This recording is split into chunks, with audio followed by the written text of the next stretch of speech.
நான் MBBS தானே படித்தேன். நான் அதெல்லாம் நான் வந்து பேசினேன். நான் பார்த்து வந்துட்டேன். வேறு இடத்துல ஆஃபீஸ் ஹியூமன் ரைட்ஸ் ஸ்டாஃப் மட்டும் வந்து வந்துட்டு பழகிட்டு மற்றபடி வேறு ஏதாவது சொல்லுங்கன்னா இல்லை இஷ்யூவை நீங்கள் வெளிப்படுத்திருக்கிறீங்க.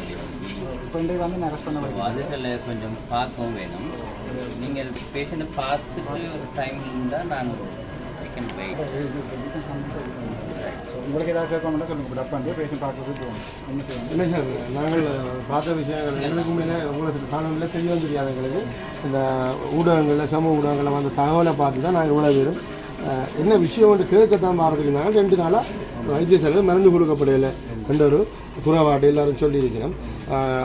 நீங்களும் அந்த தகவலை பரிமாற இருக்கிறீர்கள்.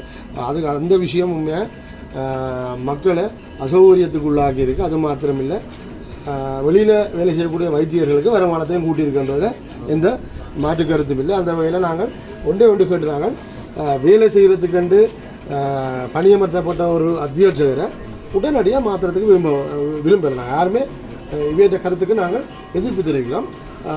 அதை அவரை வேலை செய்ய விடுங்கோ. வேலை செய்து திருப்தி இல்லைன்னா எதிர்காலத்தில் பார்க்கணும். 20 நாளையில் 10 நாளையில் ஒரு வைத்தியரை மாத்திர விருப்பம் இல்லை. இந்த விஷயத்தை நாங்கள் யாருக்கு வீதி உள்ளுக்கு வந்தபடியாக தகவல் அறிஞ்ச உடனே நாங்கள் அந்த விஷயத்தை அவருக்கு சொல்கிறது. அவர் எங்களுக்கு பொய்யான கருத்துக்களையும் பொய்யான வார்த்தைகளையும் சொல்லியிருக்கிறார். என்னென்னா அது சம்பந்தமாக வெளியிலேருந்து கொழும்பிலிருந்து உங்களோட ஒரு டிஸ்கஷனுக்காக கொழும்பு அந்த அதிகாரிகள் வந்திருக்கேன். அதோட காய்ச்சி கொண்டிருக்கிறோம். அதோட நீங்கள் வேணுமெண்டா கொஞ்சம் நேரத்துக்கு போய் கதைங்க. நாங்கள் இந்த மாற்றம் தொடர்பாக இங்கே கதைக்க வரையில என்ற ஒரு விஷயத்தை சொல்லிட்டு போயிருக்கிறோம். பொறுப்பு வாய்ந்த அதிகாரிகள் இப்படி எங்களுக்கு, அதாவது இந்த பிரதேசத்து மக்களுக்கு பொய்யை சொல்வது நாங்கள் ஒரு நாளும் விரும்ப இல்லை. ஒரு நாளும் நீங்கள் வெங்கட பிரதேசத்துக்கு சேவையாற்றுறதுக்கு யார் எங்களுக்கு நல்லூரால் வருவார்ன்னு நாங்கள் எதிர்பார்த்துருந்தாங்க. அதை நீங்கள் சாதித்து காட்டுங்க. எங்களுடைய, அதாவது பிரதேச மக்களுடைய பூர்ண ஒத்துழைப்பு இருக்கும். இல்லாட்டி நாங்கள் ஃபோன் பண்ணி ஒன்றும் இல்லை, ஃபோன் கூட பண்ணல, ரோட்டில் நிற்கிறீங்க இவ்வளோ ஆக்கள் வந்தது இல்லாத ஒரு ஆளுக்கு ஒரு ஆள் சொல்லி தான் இவ்வளவு பேரும் வந்தாங்க. என்னென்றால் நம் முதலாவது கேட்டுக்கொள்கிற வந்து இப்போ எங்களில் பிள்ளை என்று சொல்லி எடுக்கக்கூடியது வந்து நாங்கள், அதாவது பொதுமக்கள் வந்து சேவையை குழப்பினம் மட்டும் சொல்லி தான் போலீஸ்காரங்களும் நடவடிக்கை எடுக்கலாம். ஷோர்ட்டாக சொல்கிறேன், கூட ஒரு 2 மினிட்ஸில் 2 பேர் டாக்டர் ராமநாதன் அர்ச்சனா, நான் வந்து ஹெல்த் செக்ரட்டரி, அதாவது வந்து சுகாதார அமைச்சின் இதால் வந்து நியமிக்கப்பட்டு இங்கே வந்து இதோட 20 நாள் இந்த ஹாஸ்பிட்டலில் நான் கூட்டியிருந்தேன். நான் வந்து 3 நாள் இதெல்லாம் மாற்றிட்டு அது சம்மந்தமாக டாக்டர்ஸ் இங்கே வந்து இந்த ஸ்ட்ரைக் பண்ண டாக்டர்ஸில் 100 விதமான டாக்டர்ஸும் பிரச்சனை இல்லை, 85 விதமானாக்கள் பயந்து தான் போய் ஒழிஞ்சு நிற்கணும். மிச்சம் ஒரு 3-4 பேர் டாக்டர் இந்திரகுமார், டாக்டர் சமீரன் சொல்லி சிங்கள டாக்டர் ஒரு ஆள், அப்படியே பயந்து தான் இவைய விரட்டி டாக்டர் மயூரன் சார் என்ன கடிச்ச வீடியோ எல்லாம் போட்டு அவர் வந்து பயந்து விரட்டி தான் நாங்கள் கொண்டு விட்டுருக்கணும். இப்போ வந்து எங்கள்கிட்ட பிடி வந்து என்ன கேட்டவர், இன்னொரு புதுசாக எம்எஸ்ஸை வந்து அப்பாயின் பண்ண விடுறீங்களாண்டு. அப்போ நான் சொன்னேன், எனக்கு கடிதம் தராமல் என்னால் வெளியேற போயிடாது, நீங்கள் யாரையாவது விடுறான்னு சொன்னால் விடுங்க, ஒரு பிரச்சனை இல்லை. அவருக்கு ரூம் கொடுத்தேன் நான். அதே பிறகு அவர் கோவிச்சு கொண்டு போலீஸை கூப்பிட்டு சொன்னார், தன் ராஜகாரிய பாதாகரான்னு சொல்லி அதுன்னு சொல்லி என்றால் அரசாங்க வேலையை வந்து தான் தடுத்து தடுக்கிறேன் நான் கொடுக்கணும்.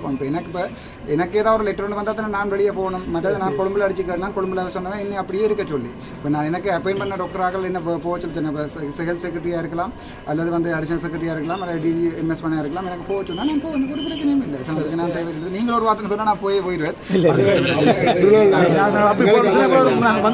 இங்கே நடந்த சனி ஊழல் வாழைகள் அது எல்லாத்துக்குமே கிட்டத்தட்ட 40 கடிதம் அடித்து கொடுத்துருக்கிறேன்.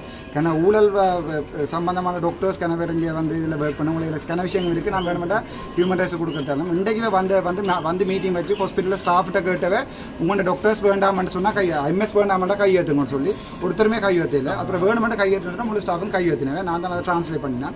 அதே பிறகு வேறு சிங்களத்தில் காய்ச்சி என்ன ட்ரான்ஸ்லேட் பண்ண சொன்னால் நான் அதை ட்ரான்ஸ்லேட் பண்ணினேன். நான் கடைசியாக என்ன கேட்டது வந்து இன்னொரு MS இருக்க வர்றீங்களான்னு. நான் இருக்க வரணும், ஒரு பிரச்சனையும் இல்லை. பட் என்ன போக சொல்கிறதுக்கு நான் கடிதம் பண்ணணும். இப்படி தான் நீங்கள் இப்போ வெளியே விட்டு வெளியே போகணும்னு சொன்னால் கடிதம் பண்ணி தானே வேணும். இதில் வந்து அடிச்சதில் தோணும். இப்போ கடிதம் கேட்டு நான் கடிதம் இல்லை வீட்டில் என்ன இந்த பேரில் எழுதின ஒரு கடிதமும் இல்லை. அதுக்கு பிறகு நான் இது கேட்டு நான் இப்போ அதாவது வந்து இப்போ மற்ற MS அப்பாயின் பண்ணுறதுக்கு கொழும்புல இருந்து அப்பாயின்மெண்ட் பண்ணியிருக்கான்னு கேட்டு நான் அப்படி ஒரு கடிதம் இல்லை. இவ கேட்ட கடிதம் அங்கே இருக்குது, இன்னொரு ஆள் அப்பாயின்மெண்ட்னு கொண்டு சொல்லி இவ கேட்டிருக்கேன். அந்த கடிதம் மட்டும் தான் இருக்குது. அங்கேருந்து ஒரு கடிதம் இங்கே ஒரு வரைக்கும் இல்லை. இவ தான் மாற்ற வழிகடினா இந்த கேசரன் ஐயா இருக்கட்டும், அல்லது புதுசாக வந்தவருக்கு எவ்வளோ காசு விடுபடுறது எனக்கு தெரியாது. நான் கண்ணால் காணிருந்தாலும் காணாத சொல்லக்கூடாது. ஏதோ நடந்திருக்குது, இவ அனுப்ப வழிகட்டணும். அதோட டாக்டர் மயூரனாக்கள் அப்படி கொஞ்சம் பேர் என்ன செய்வேன்னு சொன்னால், இப்போ நான் வராட்டி, அதாவது நான் படியாக போவாட்டி வர மாட்டேன்னு நிற்கணும். இப்போ நான் MBBS படிச்சுனா நான் துலாமிச்சு தான் கேம்பஸுக்கு போனேன். நான் யாழ்ப்பாணத்திலே பிறந்த ஆள். நான் எனக்கு ஒரு நான் நேட்டிராக ஒரு வீடியோ ஒன்று போட்டேன். நான் போகிறேன், அதே வாங்கன்னு சொல்லி அது நீங்கள் அப்படியே வரையில அதுக்கப்புறம் நான் இந்த வீடியோ எடுத்து பேஷன் பார்த்து கொண்டிருக்கேன். ஒரு பிரச்சனை நடக்கல, நான் தான் பேஷன் பார்த்து கொண்டிருக்கேன். நான் MBBS தான் படித்தேன்.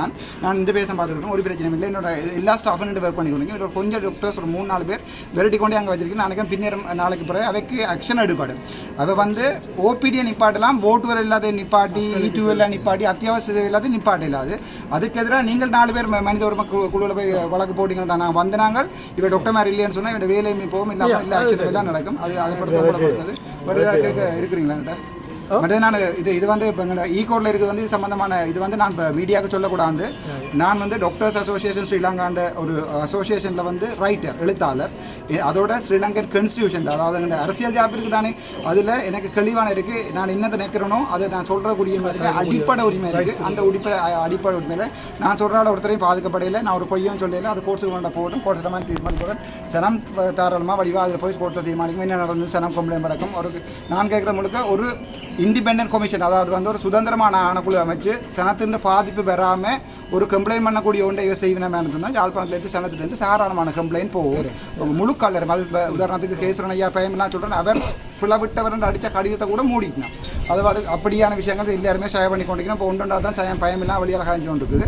ஒன்று மட்டும் சொல்கிறேன், நான் MBBS படித்தேன், மாஸ்டர்ஸ் மெடிக்கல் அட்மினிஸ்ட்ரேஷன் படித்தேன். எனக்கு வேலை இல்லையா, நான் வெளிநாடு போகிறதுக்கு தயாராக இருக்கேன். நான் எனக்கு போல நான் யோசிக்கிறேன், நான் ஜாழ்ப்பாணத்தில் பிறந்து ஜாழ்ப்பாணத்தில் வந்தேன்னா நான் ஜாழ்ப்பாணத்தில் வந்து வேறு ஒன்று வச்சு நான் எந்த கடிதம் இதை வடிவாக எடுத்துக்கணுங்க. எந்த அப்பாயின்மெண்ட் கடிதத்தையும் டிஃபெக்ட்ஸ் அடித்து அழிச்சவே நான் வர விடாமல். அதுக்கப்புறம் நான் ஹியூமன் ரைட்ஸுக்கு போய்த்தான் இந்த கடிதத்துக்கு அப்பாயின்மெண்ட் வந்த பிறகு இவ்வளோ ஆக்கள் எல்லாம் செட் பண்ணி டாக்டர்ஸ் எல்லாம் செட் பண்ணி தங்களுக்கு இல்லையோ இது ஒரு மருத்துவ மாபியா வந்து உங்களுக்கு வடிவாக தெரியும்.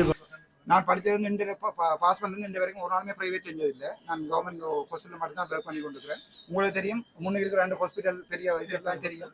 இங்கே இருக்கிற 2 சாமான கலட்டி விடுறது எக்ஸ்ட்ரா இல்லைன்றது, அங்கே போய் எக்ஸ்ட்ரா எடுக்கிறது ஒரு 1500 ரூபா. அது என்னால் கொடுக்கலும், சில பேரால் கொடுக்கலும். 1500 ரூபா தொழிலாளிக்கு வந்து ஒரு டெஸ்ட் விலையை போட்டு போட்டால் அது கஷ்டப்பாகும். யாழ்ப்பாணத்தில் அனுப்பி விடுறது இது ஒரு மாஃபியா. உதாரணத்துக்கு முருகனை காட்டுன்னு சொன்னால் காட்டையில் அப்போ என்ன நாங்கள் எல்லாம் போய் கும்பிடுறோம். அது மாதிரி இது சில விஷயங்கள் வந்து அவரால் போய்த்தான் கண்ணுக்கு தெரியாது. அது எல்லாருக்குமே தெரிஞ்ச விஷயம், கண்ணுக்கு தெரியாது. காத்தடிக்கு ஒருத்தருக்கு தெரியல தானே. அந்த மாதிரி இதை வேறு ஏதாவது கேட்குறேன்னா சொல்லுங்க. நேற்றுக்கு இல்லை முந்தினாது வந்து எங்களோட ப்ரொவின்சியல் டைரக்டர் ஹெல்த் சர்வீஸ் வந்து ஒரு கடிதம் எழுதி கொண்டு வந்தவர் இன்னொரு MS விடவன் சொல்லி எனக்கு வந்து வெரைட்டி போஸ்ட் பண்ணி வெளியே போகணுன்னு சொன்னார். நான் எனக்கு ஒரு பிரச்சனையும் இல்லை. பட் எனக்கு வந்து அப்பாயின்மெண்ட் பண்ணப்பட்ட அத்தாரிட்டி வந்து எனக்கு திருப்பி ரீஅசைன்மெண்ட் பண்ணணும் கொழும்புக்கு அல்லது வேறு எங்கேயா போச்சுட்டு கடிதம் அடிக்கணும். தெரியும், சாதாரணமாக ஒரு நடைமுறை தானே. அதை நான் கேட்டேன். நான் அப்போ அதுக்கு பிறகு அதுக்குரிய கடிதம் ஒன்றும் இல்லை. என்ன மாற்றுன்னு கேட்ட கடிதங்கள் மட்டும் தான் இருக்குது. அதோட நான் கொழும்புல அடித்து எனக்கு அப்பாயின்மெண்ட் சார் மேட்ட கேட்டேன். அவர் சொன்னேன், இது வந்து நாங்கள் கொடுத்த அப்பாயின்மெண்ட், மாத்திர உரிமை எங்களுக்கு மட்டும்தான் இருக்குது. அதால் நீங்கள் அங்கேயே இருங்கோ, எங்கள்கிட்ட கடிதம் வந்தால் போங்க. அதால் தான் நான் அப்படியே இருக்கிறேன். அப்போ கடிதம் ஒன்று தந்தால் பொதுமக்களுக்கும் விருப்பம்னு சொன்னால் நாங்கள் போயிருக்கோம். ஒரு பிரச்சனை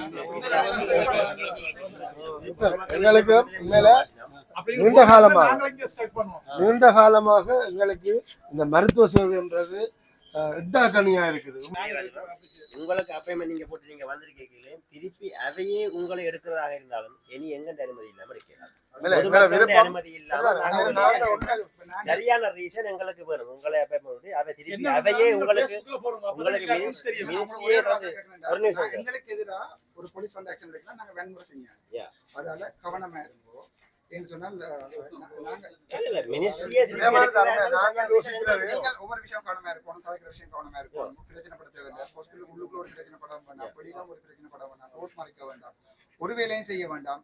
எனக்கு மினிஸ்ட்ரியில இருந்து கடிதம் பெறாது போக சொல்லி என்ன விரும்பி தான் நினைப்பினவே கடிதம் பெறாது வந்தா எனக்கு நேற்று ஹாஸ்பிட்டல் வந்து எடுத்துக்கணும். வென்றாபுரத்தில் வாயில கேட்டவன் அங்கே வாடா இங்கே வந்து செய்ய விட மாட்டாங்க. இந்த மாதிரி ஆக்கள் அங்கே தான் வான்னு சொல்லி அவங்க என்ன சந்தோஷம். சரிதானே, நாங்கள் என்ன செய்யறது? நீங்க எல்லாம் வாங்க போனா இங்க நாங்க என்ன செய்யறது? அப்ப எல்லாரும் வள்ளியில யாராவது எம்எஸ் போய் சந்திக்க கூடிய போன் நம்பரே போன் நம்பர் கொடுத்துறாங்க. நீங்க மட்டும் மாறி மாறி கிட்ட டாக்டர் நாங்க இங்க வந்து மெயின் காரணம் மக்களுடைய ஆதரவு உங்களுக்கு இருக்கிறது நாங்கள் வெளிப்படுத்த வேணும். நாங்கள் அதுக்கு வந்தது போராட்டமோ சண்டை பிடிக்கவோ நான் வந்து பொதுமக்களை தூண்டி உங்களை போவே நேர பாக்குற முன்னாடிதான் உங்களுக்கு தெரியாது, யாருன்னு தெரியாது. இப்பதான் உங்களை பாயால நாம சந்திச்சு காய்ச்சி சந்தர்ப்பம் இப்ப இங்க ஒரு பொதுமக்களை பொறுத்தவரை நாங்கள் ஒரே ஒரு ஆள் என்ன கடவுள் என்று கண்ணுக்கு தெரியாதவர் கடவுள். கடவுளுக்கு அடுத்ததா கண்ணுக்கு தெரிஞ்ச கடவுள் டாக்டர் நான் ஒண்ணு மட்டும் சொல்றேன், நாங்க வடிவா பாக்குறோம். போடுங்க. சரிதானே? நான் MBBS படிச்ச டாக்டர். இந்த கையால நான் என்ன போலீஸ் அடிச்சு தூக்கி கொண்டு போலீஸ் ஸ்டேஷன்ல போடும் வரைக்கும் ஒரு இருக்கும் கொண்டு போக விட மாட்டேன். நான் சாப்பிடாம ஃபுல்லா இருந்து பார்ப்பேன். என்ன காரணம் சாப்பிட இதுக்கு முன்ன இந்த ஹாஸ்பிட்டல்ல கடவுள்னு சொல்லி ஒரு ஆள் இருந்தார். அவர் எல்லாரும் கடவுள் சில வச்சிருக்காங்க. முன்னுக்கு சிலை வச்சிருக்கு. அதுக்கு அடுத்து தான் வந்து எனக்கு அப்படி ஒரு ஆசை இல்ல, இல்லை. இல்ல. ஆசை இல்ல, ஆசை இல்ல. எங்களுக்கு அப்படி ஒரு சேவையே செய்வோம். அதான் கேக்குறேன். நான் சொன்னேன், அவசரமான பேசுறதா ஓடியா நான் சைன் பண்றேன். இது ஒரு mini நான் இந்த dispensary ஹாஸ்பிடல் தான் வந்து சொன்னேன் 2015 2020 தனியா பார்த்த ஹாஸ்பிடல். இதுக்கு 25 டாக்டர்ஸ் தேவையில்லை. என்னால தனியா பார்க்கல. இவங்க சம்பளம் கொடுத்து 25 பேருக்கு சம்பளம் கொடுத்து 4 பிபி மேருக்கு சம்பளம் கொடுத்தா இவங்க முழுக்க போய் மக்களுடைய காசு. எல்லாத்தையும் போய் சொன்னேன். இங்க 10 நாள் தான் நிக்கிறது. அதை கதைக்கிறாங்க தூக்குறது. ஒண்ணு கதைக்க கூடாது. ஒரு வைத்தியர் இன்னொரு வைத்தியரை தாக்குற அளவுக்கு வந்திருக்குன்னு சொன்னா உண்மையா அது கண்டிக்கத்தக்க ஒரு விஷயம். அதை நான் மீடியாவில் கண்டிக்கத்தக்க ஒரு முடியும். உங்களுக்கு சாரா தெரியும், உங்களை விட்டு நான் பாரேன், உங்களுக்கு அடிக்கிறேன். யார போலீஸ் அரெஸ்ட் பண்ணணும்?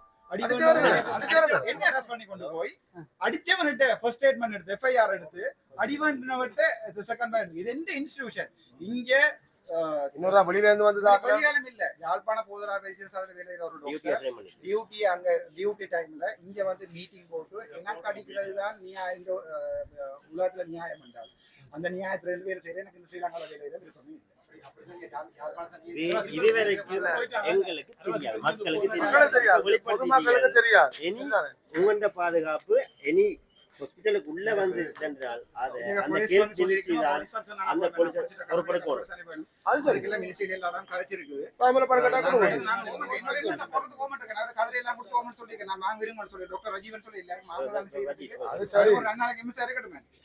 நாங்க கஷ்டப்பட்டு 119 எக்ஸாம் படிச்சு 4வது வந்தால் நான் எனக்கு இப்போ நான் போறேன்டா கூட அங்க தெற்கு பக்கம் பான்னு சொல்லி கூப்பிடும். அங்க நிம்மதியா வேலை செய்யலாம். இப்படியான ஊத்தவாளி அக்கலங்க இல்லை.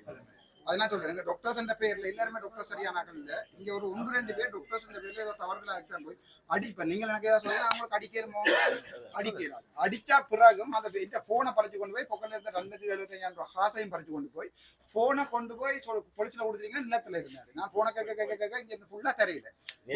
ஆனா காசு நிலத்திலிருந்து போராட்டத்துக்கு போய் நம்ம நிலத்துல போன் எடுத்தா நீங்க யாரும் கேட்டு தானே கொடுப்பீங்க. போலீஸ்ல கொடுப்பீங்களா? இவர் அடிச்சு பறிச்ச வீடியோ இந்த போட்டோ இதுல போட்டிருக்கேன். வீடியோ இதை விட நான் என்ன சொல்றேன், இதுதான் உண்மை. ரைட், கூட வீடியோ நாங்கள் உங்களுக்கு வழக்கோடும் வைத்தியசாலை நாங்கள் நல்ல ஒரு வைத்தியசாலை எங்களை சேவைக்கு எங்களை மக்களை சேவையாற்ற நாங்கள் விரும்புவது. வேறு எங்களுக்கு எந்த நோக்கமும் இல்லை. உங்களுக்கு இந்த வைத்தியசாலை அதை நான் ட்ரீட் பண்ணி ட்ரான்ஸ்ஃபர் பண்ணி கோர்ட்ல வச்சு ட்ரீட் பண்ற வேலை இந்த ஹாஸ்பிட்டல் நான் தனியே இந்த 3 வயசு பிள்ளையோட இருந்து தனியா பார்த்த ஹாஸ்பிட்டல் இது. நான் தனியே இந்த 2018 19 இருந்தாலும் தனியா பார்த்த ஹாஸ்பிட்டல் இது. எனக்கு அதை பார்க்குற பெரிய வேலை இல்லை. அதோட நான் நாங்கள்ட்ட கூப்பிட்டு உதவியும் எடுக்கலாம். அவங்க வந்து விரட்டி நான் போய் இப்போ 2 டாக்டர்ஸ் வர சொல்லலாம் பார்க்கறது. இப்போ வந்து விரட்டி நான் போன அப்புறம் தச்சு நான் போன அப்புறம் அவைக்கு இதெல்லாம் கொடுத்தா தான் எங்கள் சமயம் வந்து இதான் நாங்கள் இப்படி எப்போ இதுல முழு ஆதரவு இருக்கு. நீங்க எதுக்குன்னு யோசிக்கிறீங்க?